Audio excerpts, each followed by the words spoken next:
وَإِذْ قُلْنَا لِلْمَلَائِكَةِ اسْجُدُوا لِآدَمَ فَسَجَدُوا إِلَّا إِبْلِيسَ قَالَ أَسْجُدُ لِمَنْ خَلَقْتَ طِينًا صدق اللہ العلی العظیم۔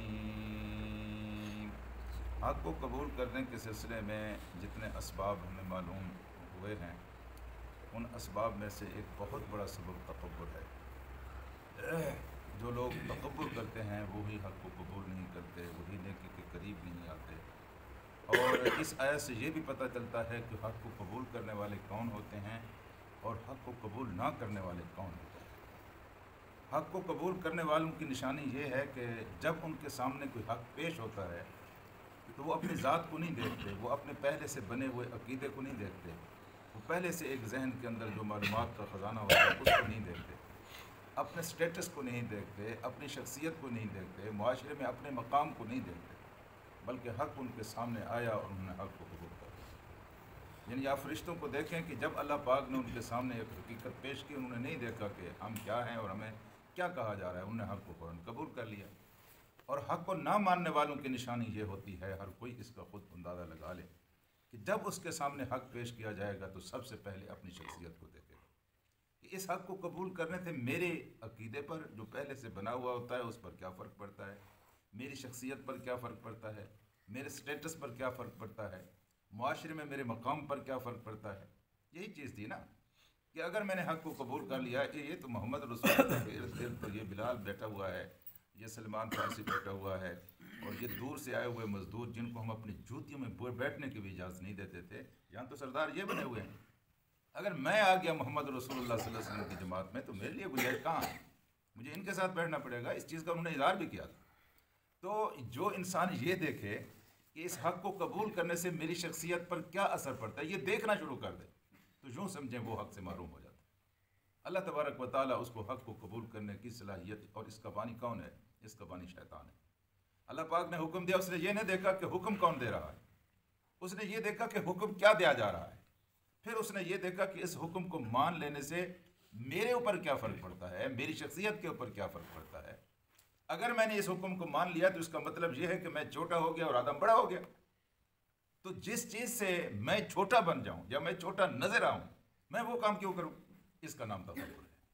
میں وہ کام کیوں کروں جس کی وجہ سے میری شخصیت جتنی پہلے ہے اتنے سے کم تر نظر آئے، میں وہ کام کیوں کروں؟ اس کا نام تکبر ہے۔ میرے عزیز دوستو، اب قرآن کی وَإِذْ قُلْنَا، جب ہم نے کہا لِلْمَلَائِكَةِ، فرشتوں سے ہم نے کہا، کیا کہا کہ اسجدوا لآدم، سارے کے سارے تم آدم کو سجدہ کرو۔ تو فرشتے تو سارے کے سارے اس لیے سجدہ کرنے کے لیے تیار ہو گئے کہ ان کو اختیار ہی نہیں تھا کہ وہ اللہ تبارک و تعالیٰ کے کسی حکم کا، ان کی سرشت میں، ان کی طبیعت میں، ان کی فطرت میں اللہ پاک نے یہ چیز رکھی ہی نہیں تھی کہ وہ انکار کریں۔ تو وہاں جو مخلوق تھی، آدم کو ابھی پیدا کیا گیا تھا، وہاں جو مخلوق تھی دوسری فرشتوں کے ساتھ وہ جنوں کی مخلوق تھی۔ تو جنوں کے سردار سے اللہ تبارک و تعالیٰ نے کہا، شیطان سے اللہ تبارک و تعالیٰ نے کہا کہ تم بھی سجدہ کرو۔ اس کو اختیار تھا، یہ بات مانے یا یہ بات نہ مانے، اور اس نے اپنے اختیار کا ناجائز استعمال کرتے ہوئے اس اللہ کے حکم کو ماننے سے انکار کر دیا۔ فسجدوا الا ابلیس، مگر ابلیس جو تھا اس نے سجدہ نہیں کیا۔ اور سجدہ کیوں نہیں کیا؟ قال اسجد لمن خلقت طینا، اے اللہ میں اس کو سجدہ کروں جس کو تو نے مٹی سے پیدا کیا ہے۔ یہ مٹی سے پیدا کیا ہے، میں آگ سے پیدا کیا گیا ہوں، میرا نسب، یہ کہتے ہیں میری برادری، میرا خاندان، میرا مقام، یہ میرا میرا میرا، جب یہ شیطان کی دی ہوئی سوچ ہے، اور اس سوچ کا بانی سب سے پہلے کون ہے؟ شیطان ہوتا ہے، جو یہ کہے کہ میری برادری، میری قوم، میرا نسب، میرا نام، میرا سٹیٹس، تو یوں سمجھیں کہ وہ تسلیم کرے یا نہ کرے، دراصل وہ شیطان کے قبیلے کا آدمی ہے، وہ آدم کے قبیلے کا آدمی نہیں ہے۔ آدم میں عاجزی ہے، آدم کو مٹی سے پیدا کیا گیا ہے اور مٹی کی فطرت میں عاجزی ہے، یہ آپ کے پاؤں میں بچھی ہوئی ہے۔ اور اللہ کے رسول صلی اللہ علیہ وسلم نے فرمایا کہ جب اللہ تعالیٰ نے جناب آدم کو پیدا کیا تو روح ارض کی ساری مٹی سے تھوڑے تھوڑے اللہ تبارک و تعالیٰ نے حصے لیے، یہاں سے وہاں سے، کوئی کالی تھی، کوئی سرخ تھی، کوئی سفید تھی، مختلف مٹی کے بھی مختلف رنگ ہیں، اسی طرح مٹی کے مزاج بھی مختلف ہوتے ہیں، کوئی بہت زبردست، کوئی کھردری، کوئی بالکل، ہر قسم کی مٹی جو ہے اس سے اللہ تعالیٰ نے انسانوں کو، یعنی حضرت آدم کو بنایا، اور پھر اسی حصے داری کا یہ اثر ہے کہ ہم ایک دوسرے سے مختلف ہیں۔ جی جس مٹی سے جس کو پیدا کیا گیا ہے، جس حصے سے جس کو پیدا کیا گیا ہے، وہ اپنے مزاج کے اعتبار سے ویسا ہی ہوتا ہے۔ کوئی بہت خوبصورت ہوتے ہیں، کوئی زیادہ خوبصورت نہیں ہوتے، کچھ بہت نرم ہوتے ہیں، کچھ بہت گرم ہوتے ہیں۔ تو اللہ پاک نے انسان کو چونکہ مٹی سے پیدا کیا ہے، لیکن من حیث المجبور مٹی زمین کے اندر بچھی ہوئی ہوتی ہے۔ مٹی آپ کی دوسری ماں ہے، یہ آپ کو پالتی ہے، یہ آپ کے لیے رزق پیدا کرتی ہے، یہ آپ کو چلنے پھرنے کے مواقع دیتی ہے۔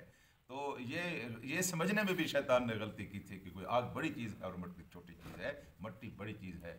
اللہ کے رسول صلی اللہ علیہ وسلم کو مٹی سے قرب بہت پسند تھا، یہاں تک کہ کھانا بھی آپ کرسی پر بیٹھ کر کھا کر یا اونچی جگہ پر بیٹھ کر کھانا بھی پسند نہیں کرتے تھے۔ اور آپ فرمایا کرتے تھے کہ جو آدمی مٹی سے زیادہ قریب ہوتا ہے وہ فطرت کے زیادہ قریب ہوتا ہے، وہ حق کے زیادہ قریب ہوتا ہے۔ تو میرے عزیز دوستو، آج کے سبق میں پیغام کیا ملا ہے؟ کبھی بھی نہ سوچا کیجئے کہ میں کوئی بڑی چیز ہوں۔ آپ کچھ بھی نہیں ہیں۔ جس وجہ سے آپ اپنے آپ کو میں کہہ رہے ہیں وہ آپ کی پیدا کردہ چیز نہیں، وہ خدا کی عطا کردہ چیز ہے۔ اور آن کی آن میں اللہ تعالیٰ ایسی چیزیں واپس لے نہیں لیتا۔ صحت واپس لے لیتا ہے، مال واپس لے لیتا ہے، جائیداد واپس لے لیتا ہے۔ یہ تو میرے اللہ کے اختیار میں ہے۔ اس لیے بندے کو جو چیز زیب دیتی ہے وہ بندگی ہے، وہ عاجزی ہے، اور پھر حق کو قبول کرنا ہے۔ قرآن کو جب انسان سنے، ذہن کھلا رکھ کے سنے، جو چیز یہ بتاتا چلا جائے اس کو ایکسیپٹ کرتا چلا جائے، اس کو مانتا چلا جائے، اپنے آپ کو اس کے مطابق ڈھالتا چلا جائے۔